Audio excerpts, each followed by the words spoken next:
तर नमस्कार मित्रांनो, स्वागत आहे तुमचं आपल्या ब्लॉगमध्ये। तर आज भगवान वीर एकलव्य जयंतीनिमित्ताने सर्व माझ्या आदिवासी बांधवांना जयंतीच्या खूप खूप शुभेच्छा। तर मित्रांनो, आज आपण चाललेलो चांदवडला आलेलो आहे डायरेक्ट आम्ही, मध्ये आम्हाला टाईमच नाही भेटला शूट करायला।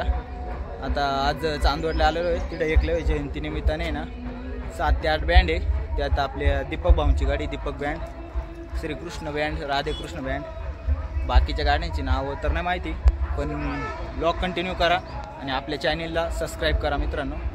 आणि ब्लॉग कसा वाटला कमेंटमध्ये नक्की सांगा। आपल्याला श्रीकृष्ण बँडचे सिंगर भेटलेले आहे गणेश दादा, तर ते आपल्या ब्लॉगमध्ये 2 शब्द बोलतील। नमस्कार मित्रांनो, जय खानदेश। तर आपला भाऊ इथं आपल्याला भेटायला आला नाही, तर भाऊचं चॅनल आहे, काय नाव आहे चॅनल? कसमाते बँड भाऊचं चॅनल आहे। तर भाऊच्या चॅनलला भरभरून प्रेम द्या, सपोर्ट करा, लाईक करा, शेअर करा, सबस्क्राईब करा आणि मला जर सपोर्ट करता भाऊला पण सपोर्ट करा आणि भाऊला खूप पुढे घेऊन जा। बघा मित्रांनो, दीपक भाऊची फॅन फॉलोईंग, दीपक भाऊमुळे ट्रॉफिक।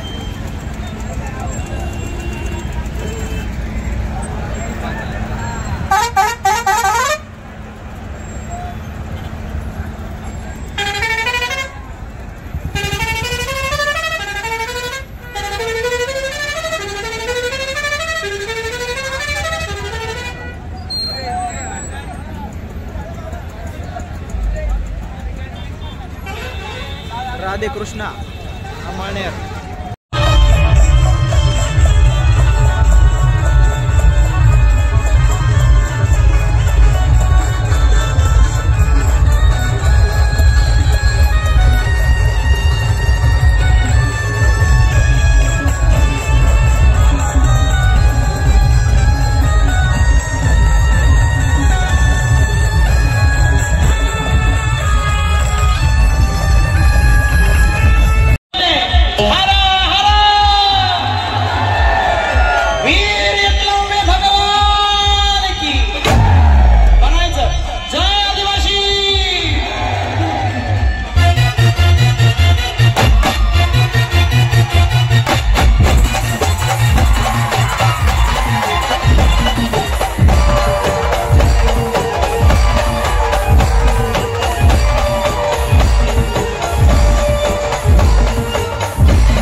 Freedom.